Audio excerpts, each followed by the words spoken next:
እኔ የምለው በመጽሐፍ ቅዱስ ዮሴፍ የነበረው ለወንድሞቹ የነበረው ልብ የክርስቶስ ልብ ነው።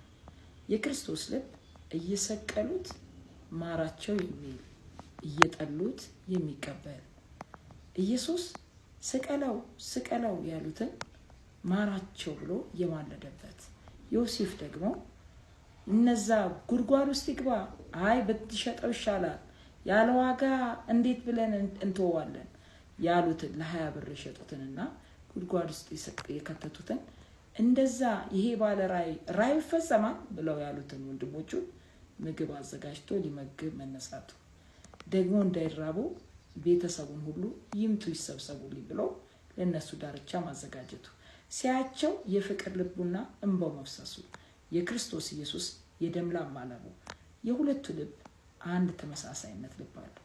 ወዳጆቼ እኔና እናንተ ከዮሴፍና ከኢየሱስ ልብ እንካፈል። እየጠሉ መውደድ እየሳቁ እየገደሉ በሚስቁበትና በሚገሉበት ልብ ሳይሆን ክርስቶስ በማረበት ልክ ማየት ክርስቶስ እንደወደደን እርስ በርሳችን እንድንዋደድ በክርስቶስ ፍቅር ሰዎችን ሁሉ መውደድ ይሆንልን። ተባረኩ። ወዳችኋለሁ። ሰላም ሁኑ።